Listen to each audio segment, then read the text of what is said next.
Good morning, everyone. So happy that we have so many of you here today. My name is Shannon Miedema. I'm the Member of Parliament for Halifax right here. And I'd like to begin by acknowledging that we're located in Mi'kma'ki, the ancestral and unceded territory of the Mi'kmaq people.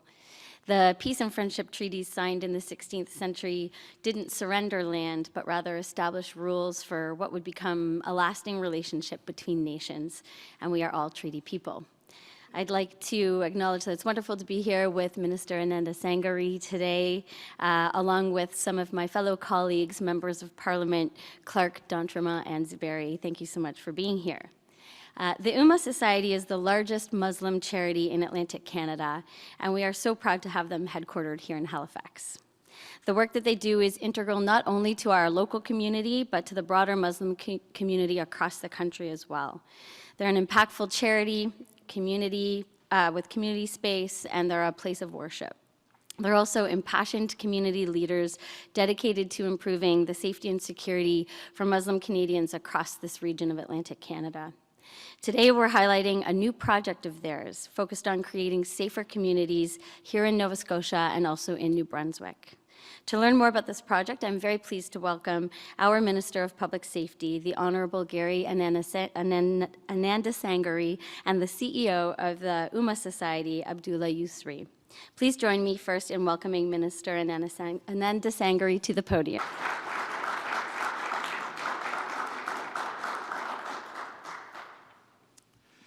Thank you, Shannon, and what a pleasure it is for me to be back here in Halifax, and just want to thank everyone at the Ummah Society for the very warm welcome this morning. Ramadan Kareem to all, and as we start this holy month of fasting, I do want to acknowledge the work that you've been doing now for decades in bringing together the community. So it is truly remarkable what you've been able to build in Atlantic Canada as the largest organization serving the Muslim community, as well as the largest charity. I know charity is an integral part of the faith, but also integral part of Ramadan. So it's such a timely moment to recognize your work. I am delighted to be here with Shannon Miedema, who is the MP for Halifax, who's one of our newest MPs elected in 2025, but someone who has been a champion for many years of this city and the work that she's been doing since her election really advances many of the very important things around public safety that is critical to the people of Halifax. So thank you, Shannon, for your leadership. I'm also pleased to be joined by Chris Dontrama, who drove a few hours to get here, but someone who is deeply interested in learning and understanding and connecting with this community. So thank you, Chris, for your leadership. Had a chance to spend most of my day with Braden yesterday, and again, another great addition to our team in 2025. So thank you, Braden. And of course, Samir Zuberi is the MP for Pierrefonds-Dollard, and who has for many years championed and supported the Muslim community across Canada as the chair of Muslim Caucus. I want to also acknowledge Lena Diab, who's unfortunately unable to be here today. She's a Minister of Immigration. I know some of her staff are represented. Let me just reflect on why we're here today. The issues that we saw just recently, about 11 days ago, the mass shooting in Tumbler Ridge, British Columbia, has rocked that tight-knit community and has shaken the entire country. People here in Nova Scotia will know something of how people in Tumbler Ridge feel today. I was able to see firsthand how the extraordinary community in BC has borne this terrible loss. My message to them was that every Canadian stands with the people of Tumbler Ridge, and we will be there to support them in the days, weeks, months, and years ahead. When we experience a crime as shocking as a Tumbler Ridge shooting, the idea of crime prevention may seem almost quaint. How do we prevent an act so awful? But the most important part of my job is working every day to keep Canadians safe, and that means stopping crimes before they happen. And crime prevention is the focus of our announcement today. To prevent crime, we must go after what causes crime, especially with our youth who may be tempted to join a gang.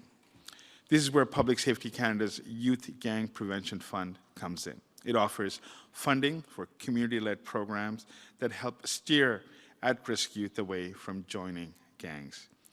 Today, I'm pleased to announce we are providing over $1.27 million in funding for the Ummah Society's Gangbusters, Reducing Youth Violence and Gang Involvement project.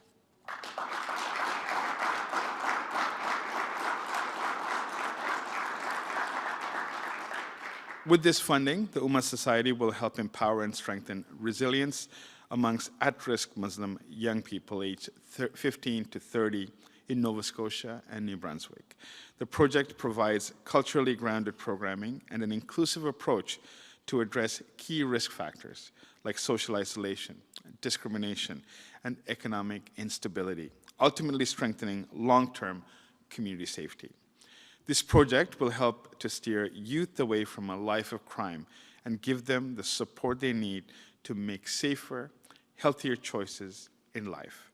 L'annonce aujourd'hui porte sur l'importance d'intervenir tout et de soutenir les jeunes avant qu'ils ne sombrent dans la violence et la criminalité. The Youth Gang Prevention Fund is a vital tool for proactive change. By investing in our youth today, we're not just stopping crime before it starts, we're helping to build safer and more resilient communities.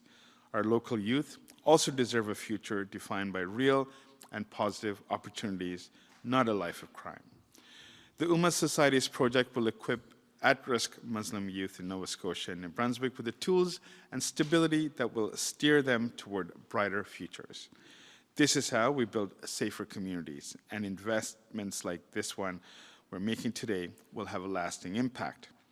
So let me just reflect on why this is important, and I want to kind of share a story that I often share.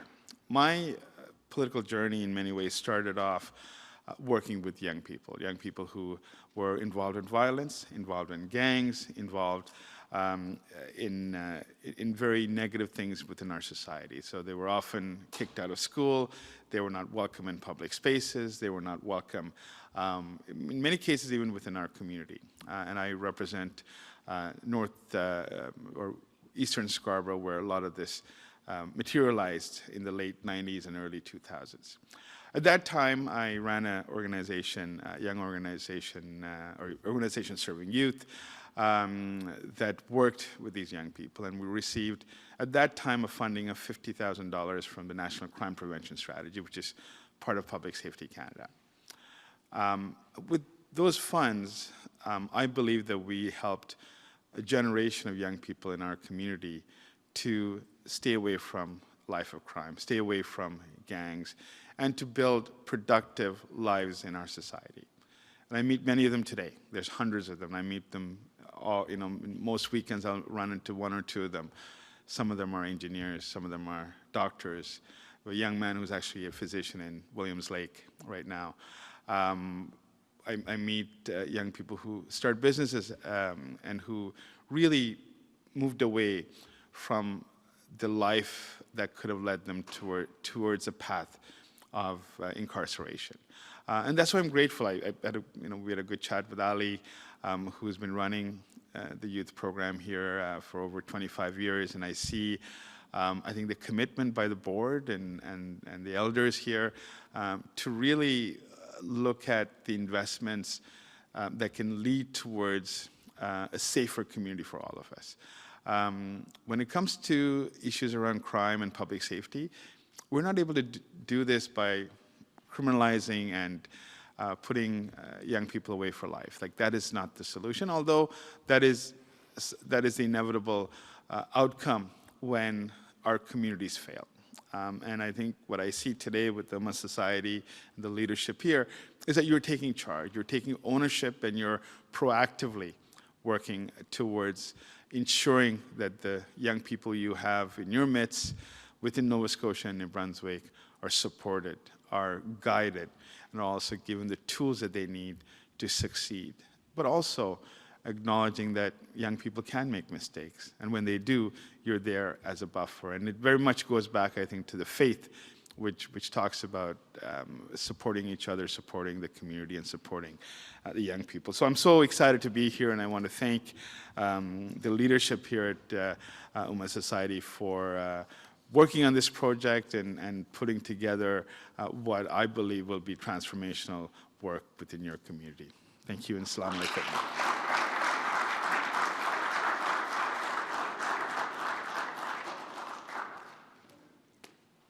Thank you so much, Minister. I'll now invite Mr. Yousri to come up to speak some more about this project and the work of the Ummah Society. Thank you.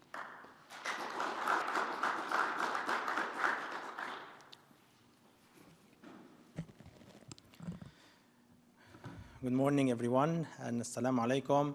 Peace be upon you all.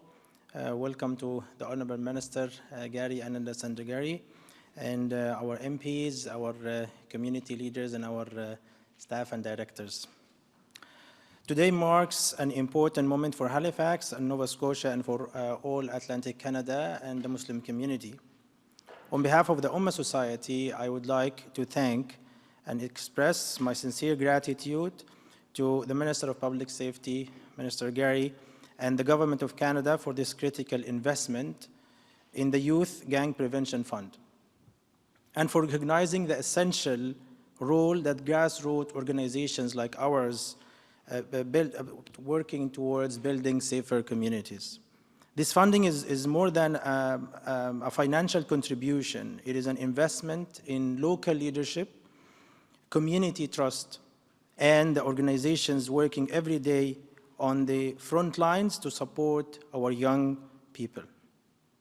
It's a commitment to safer communities and a stronger future for our region.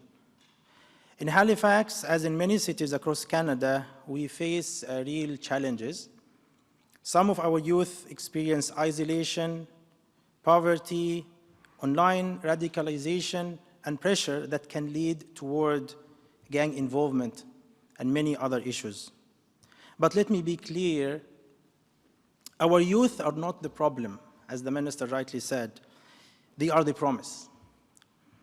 When we invest early through mentorship, education, mental health support, and safe spaces, we prevent harm before it begins.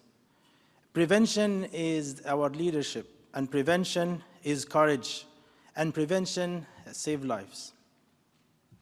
This fund will allow us as a grassroots organization to strengthen our culturally responsive programming and expand the outreach and deepen the partnerships with the schools that we have built, with community organizations, with first responders, to support young people and to see a future defined by purpose, not pressure.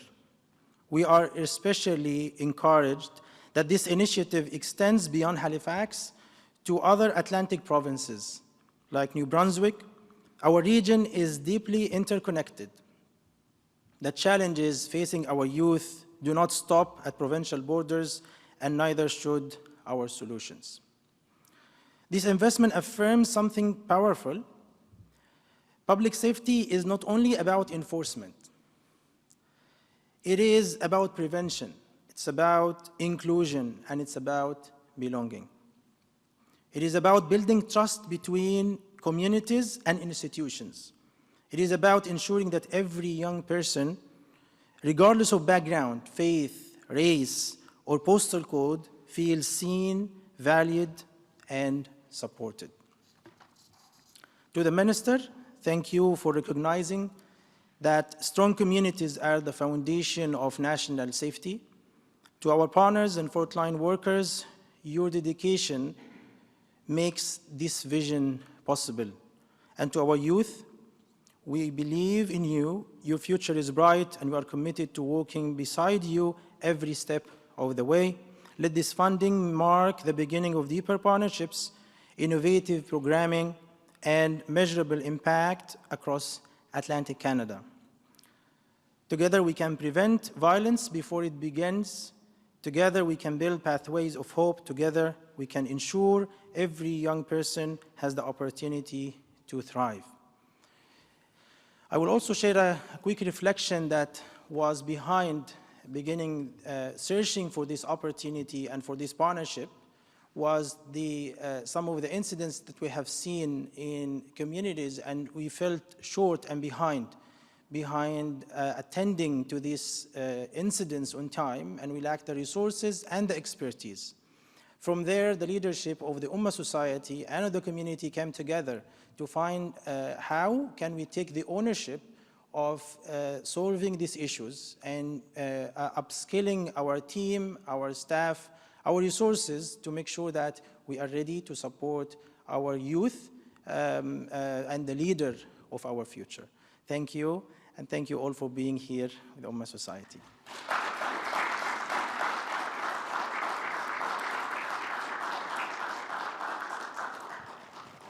Thank you, Mr. Yousri. What powerful words. The youth are not the problem, they are the promise. And I'm so excited that our government is helping to support an initiative that all of you are doing in partnership to try and help them achieve that promise. So thank you, everyone, for joining us today. I think we're going to move to questions and answers. Thank you. So I'd like to, are we on? We good? Can everyone hear me? So I'm a representative from Public Safety Question, and one follow-up for media, if you can raise your hand. I can come over with a microphone so that we can all hear the questions. First question over here, excuse me. If you could give us examples of exactly how you're going to be able to use this funding. Thank you. So we have multiple components of this project. One of the examples I will be giving is to provide the youth with the opportunity to have access to counseling services, therapy services that is culturally and religiously sensitive, that speaks to them through their language, and have diversity of team to deliver these services to them, which is something that one of the main components of this project.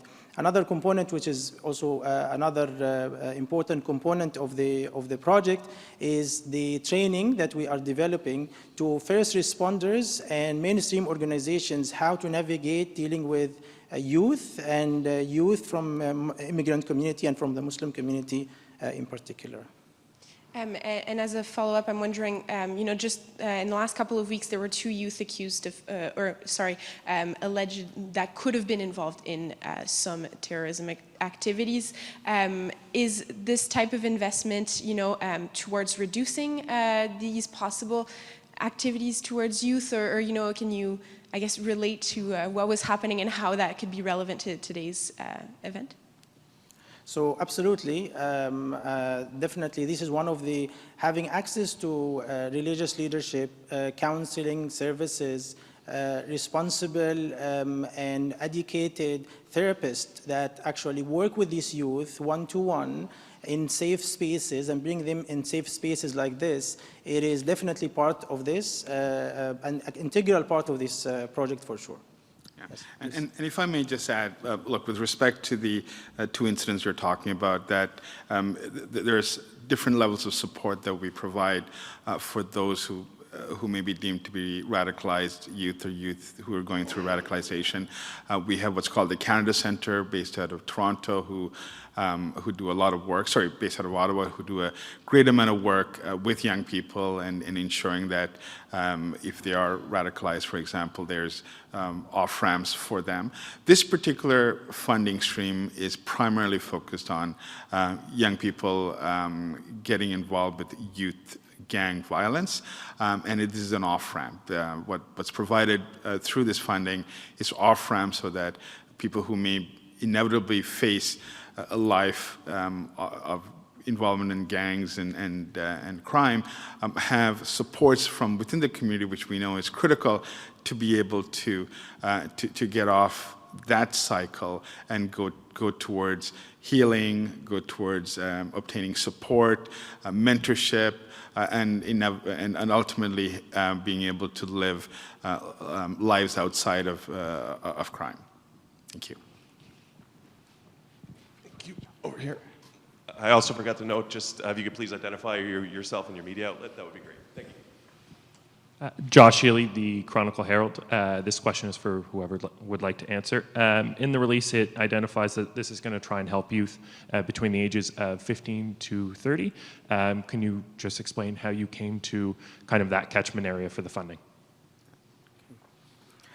So the main, as we work with the many youth, we have private school, we have daycares, we have really youth and students in our facilities from 4 months old all the way until high school. And working with youth in different ages, we identified this age group as youth at risk from engaging in the gangs, which is the primary focus of the public safety and this grant. These are the youth that we wanted to re-engage them in the community and work with them, and we see them and identify them as youth at risk from engaging in such activities. Thank you. And just as a follow-up question, is there the potential that that catchment area could be widened to help youth in younger age brackets, 12, 13, 14 years old? Yeah, please.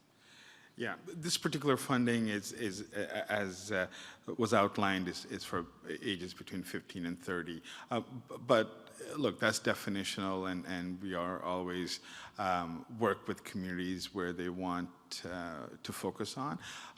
There's very important rationale for why the 15 to 30 year catchment is critical, because usually within communities there are different age groups of people who have gone through some cycles of incidents or potentially even violence that are probably in the older age group.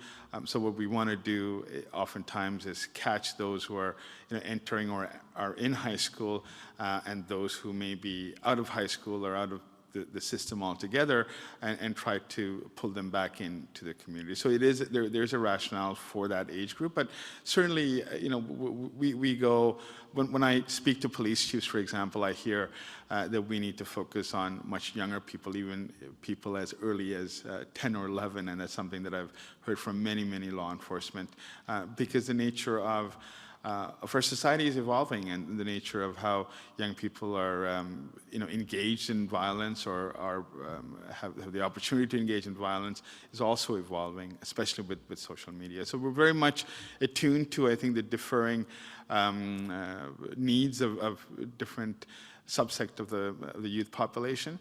But I think in this particular case, there's pretty defined reasons why 15 to 30 was chosen. Thank you. Another question. I think this can apply for anyone. I'm Angela Capobianco. I'm with Global News Halifax. I'm just wondering about, I know this is targeting youth gang and youth crime. I guess how big of an issue is this in Nova Scotia and New Brunswick? Do you want to start? You're the local. So let's start with you and then. Thanks for that question. I think we all know that any crime and any serious crime, as we experience with Tumbler Ridge, is absolutely unacceptable and something that we need to be focused on. And it's not that long ago that we experienced terrible violent crime here in Nova Scotia with Portapique. So I would say it's not about number or frequency. It's about really focusing on that critical prevention that we need to do to try and ensure that that doesn't happen again. And in a national sense, look, I think the preventative piece are harder to quantify, right? Like, it's really hard to say that because we invested here, we have saved so many lives. But we know that when we work on safer communities, there's few elements of that work. One would be criminal justice reform, and we're doing that with Bill C-12, which strengthens our border, Bill C-14, which strengthens our bail and sentencing structure, and of course our investments at the border of almost $4 billion, including 1,000 new CBSC and RCMP officers. Those are from a law enforcement perspective, and I think those are critical tools that law enforcement needs to do their work. But we also need to have two major things. One is off-ramps, and that's what the funding today offers, is enable young people to have to attain supports and the community to be engaged in ensuring that those young people who are going in the wrong direction have the supports. But of course, the third and probably, I would argue, the most important element are the social determinants of health, the gaps that exist, the housing, the need for affordable housing, the need to ensure that the schools have the adequate resources to be able to run their programs and to be able to educate our young people, as well as a healthcare system that looks to support every person out there, including on issues around mental health. So there's really three major elements, and this addresses what I think is a critical piece, but not the only piece. And within Halifax, there's nothing to suggest that Halifax is disproportionately in a higher threshold of violent crime, for example, or gang involvement. But certainly as a major city, a major hub within the region, it does provide for those opportunities to escalate. And our objective is prevention, which means that we address the problem before it evolves and builds up into a much broader issue. Okay, and I just have a quick follow-up. It's actually for my colleague, just about the gun buyback program. She's wondering how many firearms have been declared under the compensation program so far? So we will be making or providing an update on that very soon. As you're aware, the first major update we gave was within the first week of the program, where we received over 22,000 declared firearms. That number has improved, and I believe early next week we'll be providing an update just reflecting the first month of the program. Overall, I would say it's going relatively well. It's had significant uptake from across Canada, including Nova Scotia. In fact, Halifax, I would say, has had a fair bit of uptake, and I'm quite pleased at the progress. Of course, we still have until March the 31st, so those who may have prohibited firearms, I welcome individuals to declare that and ensure that they're no longer available in your households. Thank you.